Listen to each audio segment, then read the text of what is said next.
अभी इंडिया में तो बरसात का मौसम चल रहा है, लेकिन जापान में चल रहा है गर्मियों का मौसम। और इसी गर्मियों के मौसम में वहाँ गर्मा गर्म एनिमे की बारिश हो रही है, जिन्हें देखते हुए मैं तो बरसात के मौसम के पूरे मजे ले रहा हूँ। अगर तुम्हें भी मेरी तरफ बरसात के मौसम के मजे लेने हैं तो ये ऑनगोइंग एनिमे जरूर देखना। जैसे इस सीजन का one of the most awaited anime lord of mystery, या टोगेपीस ओरिजिनल सिन, या गाचिया कुत्ता, या द समर हिकारू डाइड, या the fragrant flower blooms with dignity, या क्लेवाटस, या न्यू सागा, या वाटर मैजिशियन, या see you tomorrow at the food court, या solo camping for 2, या cultural exchange with a game centre girl, and और भी न जाने कितनी ही अच्छी एनिमे है। लेकिन अगर तुम कंफ्यूज हो रहे हो कि मैं कौन सी एनिमे देखूं और कौन सी नहीं, तो ये वाली वीडियो तुम्हारे लिए एकदम परफेक्ट है, क्योंकि इस वाली वीडियो में मैं तुम्हें बताने वाला हूं कि तुम्हें कौन सी एनिमे देखनी चाहिए इस सीजन की और कौन सी नहीं। तो सबसे पहले बात करते हैं इस सीजन के one of the most awaited anime lord of mystery के बारे में, क्योंकि जहां देखो वहां लोग इस एनिमे के बारे में बात करें। यहां तक कि लोगों ने मेरे कमेंट सेक्शन में भी मेंशन किया था कि भाई इस एनिमे पे वीडियो बना। तो ऐसा क्या है इस एनिमे में, ये जानने के लिए मैंने ये एनिमे देखना शुरू किया। एंड डूड, क्या ही मिड एनिमे है, मतलब बहुत ही ज्यादा मिड एनिमे लगी है मुझे। इसका प्लॉट कुछ खास नहीं, बस सिंपल सही है कि जो प्रोटैगनिस्ट है सीरीज का वो विक्टोरियन एरा में ट्रांसफर हो जाता है एक मॉडर्न चाइनीज मैन की बॉडी के अंदर। जब वो इस पास्ट एरा को एक्सप्लोर करता है तो उसे पता चलता है कि यहाँ तो स्टीम पंक टेक्नोलॉजी, ओकल्ट पावर और सीक्रेट सोसाइटीज हैं। तो अब इसका एम बन जाता है कि वो यहाँ किसी तरह सर्वाइव करेगा और अपने एरा में वापस जाने की कोशिश। सुनने में तो इसका प्लॉट काफी सिंपल सा लग रहा है, लेकिन मैंने जितना सुना ये बहुत ही ज्यादा कॉम्प्लेक्स सीरीज होने वाली है। अब पता नहीं क्या है क्या नहीं, लेकिन मैंने जितना देखा मुझे तो एनिमे बहुत ही ज्यादा मिड लगी। पर मुझे से 3-4 एपिसोड के बेसिस पे जज नहीं करना चाहिए। पर तब भी इस एनिमे की मुझे थीम अच्छी लगी, जो यहाँ पे steam punk, detective NOR and dark fantasy का यूज किया, उसकी वजह से बहुत ही अच्छी वाइब देती है। ये एक नॉर्मल इसेकाई नहीं बल्कि साइकोलॉजिकल मिस्ट्री थ्रिलर लगती है। अभी तक मुझे जो मिलनी इस एनिमे की हाईलाइट लगी वो है इसका एनिमेशन एंड सीजीआई, मतलब बहुत ही अच्छा है। ऐसा देख के लगता है कि हाँ इस पे बहुत ही ज्यादा खर्चा किया है। लेकिन पर्सनली बताऊं तो मुझे इसके एनिमेशन एंड सीजीआई कुछ ज्यादा पसंद नहीं है, क्योंकि हर जगह ही भाई हर एक फ्रेम में मान लो सीजीआई का यूज किया है, जिसकी वजह से ये एनिमे वाली वाइब कम देती है। एक रियलिस्टिक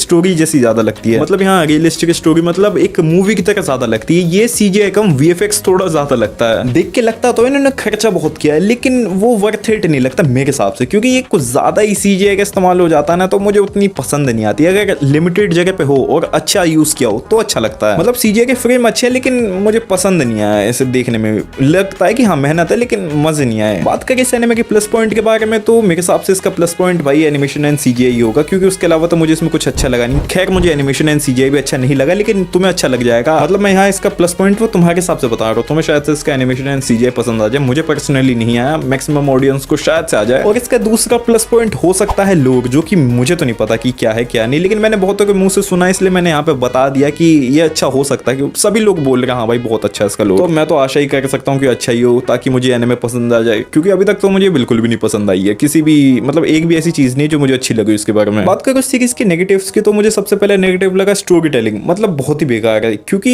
मतलब कोई सेंस ऑफ इमोशन ही नहीं फील हुआ इसे देखते हुए। या तो ये एनिमे बहुत ही ज्यादा अच्छी है जो मैं इससे कनेक्ट नहीं कर पा रहा हूँ, या तो ये बहुत ही ज्यादा बेकार है जो मैं इसे कनेक्ट नहीं कर पा रहा हूँ। अब जो भी है तो सीरीज खत्म होने के बाद ही पता चलेगा कि क्या है क्या नहीं। सीरीज नहीं मतलब वो सीजन खत्म होने के बाद पता चलेगा कि क्या है क्या नहीं। अब लास्ट में क्वेश्चन यही आता है कि क्या तुम्हें ये एनिमे देखनी चाहिए। तो अगर तुम्हें फोमो फील होता है तो देख लो, fear of missing out feel होता है तो देख लेना। लेकिन अगर फोमो फील नहीं होता तो भाई मेरी मानो थोड़ी देर वेट कर लो, क्या पता आगे चल के कुछ अच्छा मुझे देखने को मिले, तो मैं तुम्हें बता दूंगा कि हाँ अच्छा है, जाके देख लेना। लेकिन अभी एनिमे के बेसिस पे तो मैं बोलूंगा नहीं आएगा, मत ही देखो, क्योंकि अभी तक तो 3-4 एपिसोड्स के अंदर मुझे कुछ खास देखने को नहीं मिला। मतलब एक चीज भी ऐसा नहीं लगा कि हाँ ये वर्थ इट हो। लेकिन अगर तुम ये एनिमे अभी देखने जा ही करो तो मैं तुम्हें एक चीज बता देता हूँ कि इसमें तुम्हें फास्ट पेसिंग और हाई क्वालिटी एनिमेशन ही देखने को मिलेगी। अगर तुम ये सोच के जाओगे कि हाँ इसकी स्टोरी से मैं कनेक्ट कर पाऊंगा, तो वैसा बिल्कुल भी नहीं होने वाला है। और शायद से मुझे लगता है ना कि इसकी स्टोरी से मैं इसलिए भी कनेक्ट नहीं कर पा रहा हूँ क्योंकि ये बहुत ही ज्यादा फास्ट है। मतलब पता ही नहीं चलता ये हुआ ये हुआ ये हुआ खत्म एपिसोड, मतलब बहुत फास्ट फील होता है भाई। चलो अगले एनिमे के बारे में बात करते हैं, जिसकी कुछ ज्यादा ही प्रमोशंस हो रहे थे इंडिया में। इसकी तो स्पेशल स्क्रीनिंग भी करवाई गई थी मुंबई में, जहाँ पे फैंस को 2 एपिसोड्स दिखाए गए थे इसके। वैसे पता नहीं यार दिल्ली में ये सब क्यों नहीं होता है, दिल्ली में होता तो मजा आता। और खासकर गाचिया कुत्ता का तो होना ही चाहिए था, क्योंकि इस बंदे को जहाँ एनिमे में फेंका गया है वो गाजीपुर का खत्ता ही तो है। गाजीपुर का खत्ता मेरी पहचान पहचान, मुझे तेरे जंगल का मैं शेर खान जहर काम करूँ ना लू किसी का भी एहसान, बाप मैंने मेरा तेरी माया पे मेहरबान। तो इस एनिमे की सेटिंग एंड प्रीमाइस तो काफी सिंपल है। ये एक ऐसी दुनिया की स्टोरी है जो कि 2 पार्ट्स में डिवाइडेड है। एक जगह elite people and luxury items है, और दूसरी तरफ reckless discarded people and items है। मतलब वही अपर सोसाइटी लोअर सोसाइटी वही बात है। तो ये एनिमे फॉलो करती है 15 साल के लड़के रूडो की स्टोरी, जिसपे झूठा आरोप लगा दिया है कि इसने अपने अडॉप्टिव फादर को मार दिया है, जिसकी वजह से इसे पिट में यानी खत्ते में यानी कूड़ेदान में फेंक दिया है। खैर मुझे यहाँ कूड़ेदान नहीं बोलना चाहिए भाई, वो गाजरपुर के खत्ते से भी बहुत बड़ा खत्ता है। मतलब बहुत ही, मतलब एक ऐसी दुनिया मान लो नीचे की तरफ है जहाँ पे बस कूड़ा ही कूड़ा, उसके अलावा कुछ नहीं है। तो अब इसका एम बन गया कि इसे बदला लेना है उस आदमी से जिसने इसके फादर को मारा था। सुनने में तो यानी में तुम्हें कुछ खास लग नहीं रही होगी, लेकिन जिस तरीके से यानी में डिफरेंस दिखाती है अमीर और गरीब के बीच में, वो बहुत ही सही लगता है मुझे कि कैसे किसी का सोना किसी के लिए कूड़ा हो सकता है। ये चीज बहुत ही अच्छी तरीके से कन्वे करती है, मतलब एकदम इमोशन फील होते हैं वहां पे। वैसे अगर तुमने सीबीएसई से 12th की है तो तुमने रूडो जैसा बंदे की स्टोरी सुनी होगी, याद है इंग्लिश के चैप्टर में था वो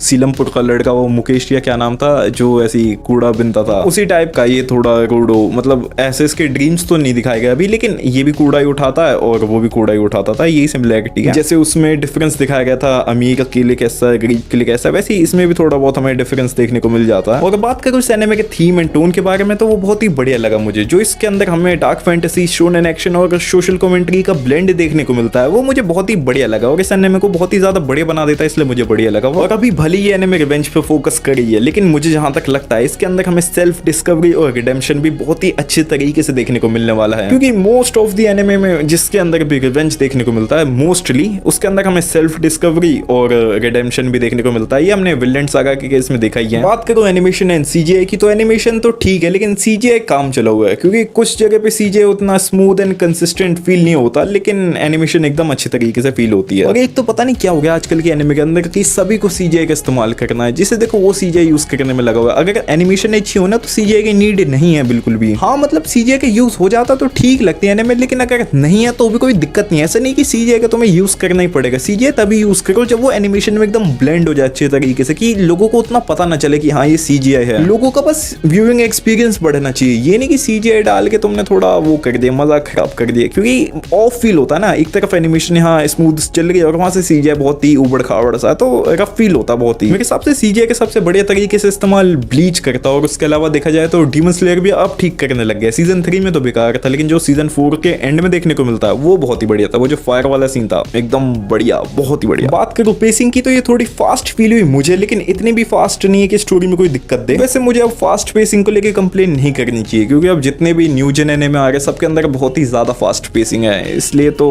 कंप्लेन करने का कोई फायदा नहीं है। हर एक के अंदर फास्ट पेसिंग है। कंक्लूजन यही है कि ये एक मस्ट वॉच एनिमे है, अभी जाके देख लो, क्योंकि तुम्हें ये देखने के बाद टाइम वेस्ट नहीं फील होगा, बल्कि multiple themes, tone and emotion का ब्लेंड फील होगा, जो कि एक अच्छी फीलिंग देता है। अगला एनिमे है क्लेवाटस, मतलब जो भी है क्लेवाटस, मैं तो इसे क्लेवाटस ही बोल रहा हूँ। अगर मैं गलत प्रोनाउंस कर रहा हूँ तो देख लेना भाई अपने हिसाब से, अब जो भी है। लेकिन पर्सनली बताऊं तो डूड क्या ही बढ़िया एनिमे है। पर्सनली मैं बताऊं तो ये एनिमे मुझे बहुत ही ज्यादा पसंद आई, ये मेरी मोस्ट फेवरेट एनिमे भी बन सकती है इस सीजन की। इसका art style, animation, story telling, plot, theme, tone, character, core conflict, mostly सारी चीजें मुझे बहुत ही ज्यादा पसंद आई। अभी जब मैं वीडियो बना रहा हूँ तब तक इसके पास 2 ही एपिसोड आए हैं, लेकिन अगर मैं तुम्हें उस बेसिस पे इसका प्लॉट बताऊंगा तो तुम्हें बिल्कुल भी समझ नहीं आएगा, या क्या पता समझ भी आ गया तो तुम्हें मजेदार नहीं लगेगा, इसलिए मैं इसका प्लॉट नहीं बताऊंगा, क्योंकि थोड़ा कॉम्प्लेक्स है समझाना। लेकिन अगर तुम्हें थोड़ा सा भी भरोसा है मेरे पे, और तुम्हें थोड़ी काम pacing plus human emotion plus philosophical plus soft and vulnerable movements with tense and violent scenes वाले एनिमे पसंद आते हैं, तो ये एनिमे अभी जाके देख लो। मतलब मेरे पास शब्द नहीं है समझाने के लिए कि मैं तुम्हें क्या वजह दूं कि तुम्हें एनिमे जाके देखो, क्योंकि हर एक चीज है इस एनिमे के पास भाई, देख लो जाके तुम बस। इसमें जो कैरेक्टर्स काम भी करते हैं ना, वो कहीं से भी ऐसा फील नहीं होता कि फेक या फोर्स्ड हो, मतलब सब कुछ रियलिस्टिक फील देता है, कुछ भी ऐसे बेकार फीलिंग नहीं देता। मतलब ये भाई पता नहीं क्यों इतनी पसंद आ गई मुझे, लेकिन मतलब पता तो है क्यों पसंद आई है, लेकिन बहुत पसंद आई है। अभी बस इसके 2 ही एपिसोड देखे मैंने, और उन 2 एपिसोड्स के अंदर इतने बढ़िया थीम्स देखने को मिलते हैं ना इसके अंदर, जैसे humanity versus monstrosity, redemption and change, corrupt heroism, survival and hope, and my favourite one family foundation. भाई लोग मैं तुम्हें बार बार बोल रहा हूँ, ये एनिमे यार याद से देख लेना, इसके अंदर इतने बढ़िया थीम्स, हर एक चीज मतलब बहुत ही बढ़िया देखने को मिलती है ना, कि अगर नहीं देखोगे तो भाई ये अंडररेटेड एनिमे बन के रह जाएगी, देख लेना याद से। इस एनिमे का स्टोरी टेलिंग करने का तरीका इतना ज्यादा बेहतरीन है ना कि मैं क्या ही बोलूं। इसकी जो स्टोरी टेलिंग के साथ हमें जो कॉम्बिनेशन देखने को मिलता है, background music, art style plus background plus theme plus tone, इतना इंसेन कॉम्बिनेशन बना देते हैं सारी चीजें कि भाई मैं तो फैन हो गया। मैं वापस से बोल रहा हूँ, ये एनिमे याद से देख लेना। बस तुम्हें इसकी पेसिंग थोड़ी स्लो लग सकती है, लेकिन इन रियलिटी इसकी पेसिंग स्लो है नहीं। In comparison to new gen shows तो थोड़ी स्लो फील हो सकती है, लेकिन वैसे स्लो नहीं है। अगली एनिमे है न्यू सागा, जो कि action, adventure, fantasy, time travel और इसेकाई जॉनर की एनिमे है। इस एनिमे का प्लॉट है कि एक काइल नाम का आदमी, जो कि एक मैजिक नाइट होता है, वो एक बहुत ही डेविस्टेटिंग लड़ाई के अंदर डीमन किंग को हरा देता है, लेकिन उस लड़ाई में इसके सभी लव्ड वंस और कॉमरेड्स की डेथ हो जाती है, और फाइट के एंड तक ये भी ऑलमोस्ट मर नहीं ही वाला होता है, लेकिन मरने से पहले ये एक मिस्टीरियस सा क्रिम्सन क्रिस्टल स्टोन छू देता है, जिसकी वजह से टाइम में पहले 4 साल पहले चले जाता है। और टाइम में 4 साल पहले जाता है अपनी मेमोरीज, स्किल्स एंड नॉलेज के साथ एक नॉर्मल इसेकाई की तरह, और इसका एम बन जाता है पूरी दुनिया को इस ट्रेजेडी से बचाने का। वैसे प्लॉट सुन के तुम्हें यानी में कुछ खास नहीं लगी होगी, क्योंकि तुमने ऐसा कुछ ना कुछ देखा या सुना तो होगा, ये कोई नई चीज तो है नहीं। ऐसा कुछ भी हमें खास नहीं देखने को मिलता है एनिमे के अंदर कि तुम्हें बाद में चल के फोम होगा कि मैंने मिस क्यों कर दिया। एनिमे एकदम टिपिकल इसेकाई एनिमे है, जो कि ठीक है, मतलब अगर तुम्हारा मन है खाली टाइम में देख लेना, ऐसे ट्राई दे सकते हो, लेकिन कुछ खास नहीं है। मतलब देखने जा रहे हो तो एकदम जीरो एक्सपेक्टेशन, कुछ भी 1% की भी उम्मीद मत लेके चलना, तब तुम्हें एनिमे पसंद आ जाएगी। अगली एनिमे है टोगन अनकी, जिसका नाम मैं शायद से क्या पक्का ही गलत ले रहा हूँ, ये अनकी कैसा है टोगन अनकी, लेकिन जो भी आप देख लेना, नाम तो लिखा ही वो आ रहा। तो ये एक action supernatural fantasy shonen mythology से भरी हुई एनिमे है, और लोग इसे डार्क हीरो बोल के भी डिस्क्राइब करें। और ये story revenge, identity and the clash of ancient blood पे बेस्ड है। ये एक एक्शन पैक्ड शोनेन सीरीज है जो कि सुपरनैचुरल ट्विस्ट के साथ आती है, और ये माइथोलॉजी से भी बहुत ही ज्यादा इंस्पायर्ड है। मतलब हमारी माइथोलॉजी नहीं, हमारी तो माइथोलॉजी नहीं है, रियलिटी है, लेकिन जापानीज माइथोलॉजी की बात कर रहा हूँ यहाँ पे मैं। तो इस एनिमे के अंदर हमें एक बहुत ही पुराना कॉन्फ्लिक्ट देखने को मिलता है बिटवीन ओनी यानी डीमंस और मोमोतारो के बीच में। तो ये एनिमे फॉलो करती है शीके नाम के टीनेजर की स्टोरी, जो कि एक रेबेलियस टीनेजर होता है, जिसे सडनली पता चलता है कि वो ओनी यानी डीमंस का डिसेंडेंट है आफ्टर एन अनएक्सपेक्टेड अटैक, और जो इसके अडॉप्टिव फादर है जिन्होंने इसे गोद लिया, अब गोद लिया था, अडॉप्टिव फादर तो होंगे, ये क्या बोल रहा हूं मैं, वो एक मोमोतारो है, लेकिन इन्होंने ऑर्गेनाइजेशन छोड़ दी है, और मोमोतारो होते हुए भी एक ओनी यानी एक डीमन को पाला पोसा और बड़ा किया है। लेकिन जो मोमोतारो है उन्हें पता चल जाता है कि ये तो एक वो है, ओनी है, इसका जो लड़का है, तो वो इसे मारने आ जाते हैं, क्योंकि अब ओनी है तो मारने तो आएंगे इसे। तो ये मोमोतारो का जो लड़का है ये ओनी है, अब ओनी है तो भाई से मारने मोमोतारो आ जाते हैं। तो मोमोतारो जब इसे मारने आते हैं तो इसे बचाने के चक्कर में जो उसके पापा होते हैं उसकी डेथ हो जाती है। तो उसके पापा की डेथ हो जाने के बाद, मतलब इतने ज्यादा हेवी लॉस के बाद, इसके अंदर का जो ओनी ब्लड होता है वो अवेक हो जाता है, और ये अपने पापा का रिवेंज लेने के लिए सोच लेता है कि अब भाई मुझे रिवेंज लेना है। ये तो था इस एनिमे का प्लॉट कम प्रीमाइस, ज्यादा एक नॉर्मल रिवेंज एनिमे की तरह। लेकिन अगर शायद से मैंने तुम्हें अच्छे से नहीं बताया तो वापस नहीं बताऊंगा मैं, एक बार वापस से सुन लेना है, जाके ये एनिमे देख लेना, देख सकते हो, एक डिसेंट एनिमे देख लेना, क्योंकि इस एनिमे के अंदर हमें unique twist, classical Japanese folktale, dark fantasy, intense action, okayish character, engaging power system, relatable protagonist, cool and aesthetic factor देखने को मिलते हैं। ये सारी चीजें मोर देन इनफ है तुम्हें एक रीजन देने के लिए कि तुम्हें ये एनिमे क्यों देखनी है। बस इसकी कुछ ज्यादा ही फास्ट पेसिंग है, मतलब कुछ ज्यादा ही। जब इसकी फादर की डेथ हुई थी, मतलब वो बिल्कुल भी फील नहीं हुआ, वो इमोशन हल्का सा भी नहीं है कि वो भाई डेथ हो गई किसी अच्छे कैरेक्टर की। अगर मैं अपने ऊपर फोर्स डालूं कि भाई तू फील करे वाले इमोशन, नहीं होगा भाई, क्योंकि अगर तुम किसी चीज को अच्छे से बिल्ड नहीं करोगे तो भाई उसके लिए मुझे इमोशंस फील नहीं होंगे। बात करो एनिमेशन की तो वो तो ठीक है, ठीक क्या अच्छी है, लेकिन जो इसका सीजीआई वो अननेसेसरी फील होता है। मतलब एक तो इतना बेकार सीजीआई, ऊपर से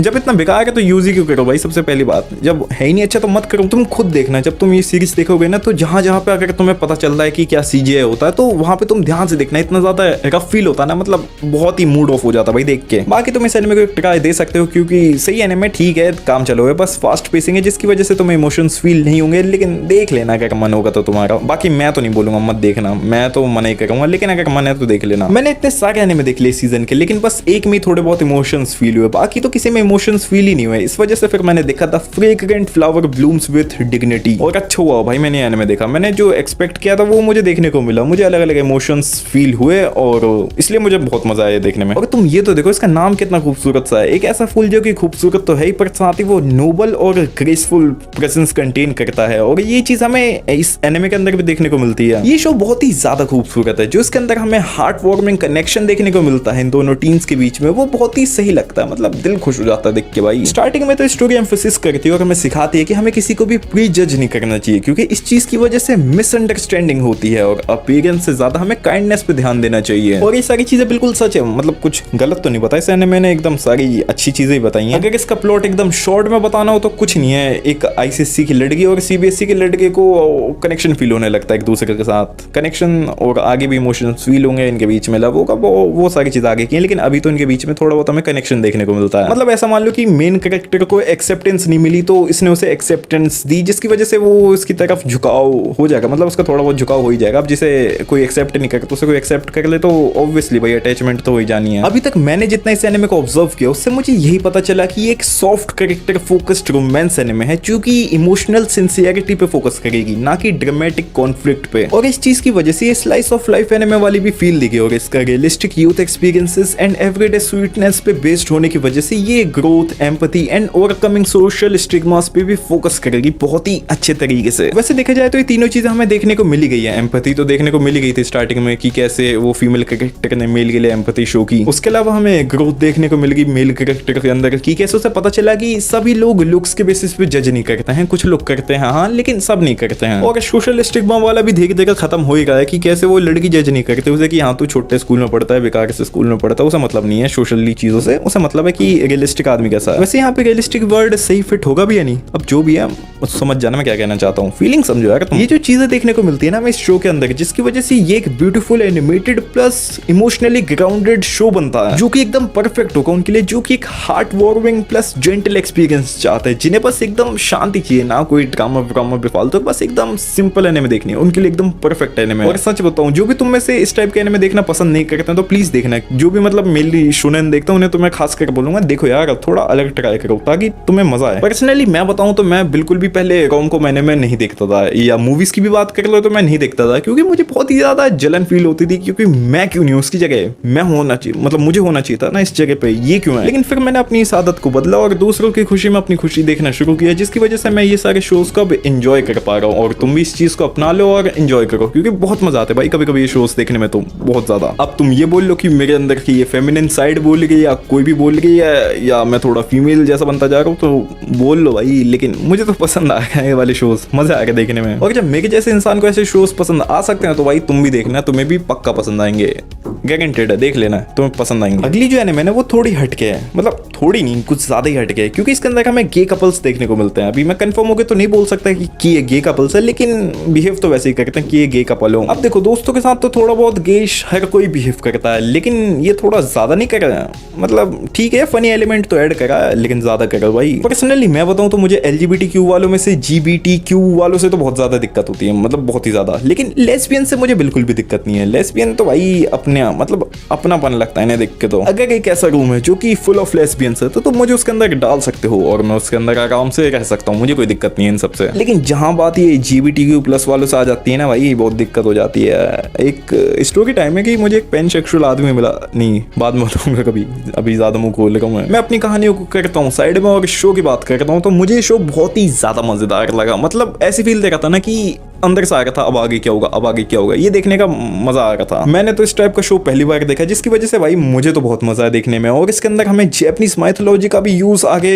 और भी देखने को मिलेगा, अभी भी देखने को मिला था लेकिन आगे मुझे लगता है कि बहुत ही ज्यादा हद तक देखने को मिलेगा। मैंने तो इस टाइप का शो पहली बार देखा था, जिसकी वजह से मुझे तो बहुत मजा आया ये शो देखने में। और इसके अंदर हमें जो जैपनीज माइथोलॉजी देखने को मिलती है वो तो सोने पर सुहागे का काम करती है, और आगे मुझे लगता है कि और भी ज्यादा देखने को मिलेगा, इसलिए और भी ज्यादा मजा आने वाला है। ओवरऑल बताऊं तो एक बहुत ही ज्यादा अच्छी एनिमे है, इसकी animation plus story line and story telling सब कुछ ऑन पॉइंट है, जिसकी वजह से मुझे तो बहुत ही ज्यादा मजा आया देखने में। बाकी मैं तो बहुत ही ज्यादा एक्साइटेड हूँ कि मुझे इस एनिमे में आगे क्या देखने को मिलेगा। और तुम भी एनिमे याद से देख लेना, क्योंकि तुम्हें भी बहुत ज्यादा मजा आएंगे, शायद से अगर तुम थोड़ी मेरी वाली मेंटेलिटी रखते हो तो हाँ आएंगे, मजा आएंगे तुम्हें देखने में। और एक तो इस एनिमे के अंदर ना थोड़ी स्लो पेसिंग देखने को मिलती है, जिसकी वजह से मुझे और भी ज्यादा पसंद आ गई, क्योंकि थोड़ी स्लो पेसिंग होती है ना तो मुझे आराम से समझने का टाइम मिलता, सोचने समझने का कि हाँ किसके क्या मोटिव्स हैं। इस वजह से उन एनिमे का थोड़ा प्लस पॉइंट हो जाता है, जिनकी स्टोरी टेलिंग थोड़ी सी स्लो या थोड़ी सी मतलब हल्की सी स्लो होती है तो उनका थोड़ा सही हो जाता है कि हाँ मैं समझ लेता हूँ उन सबको अच्छे से। ज्यादा बोल रहा हूँ लेकिन मैं बस ये बोलूंगा कि देख लेना, मजा आएंगे देखने में। अगली एनिमे है द वाटर मैजिशियन। सिंपली बताऊं तो मत देखना,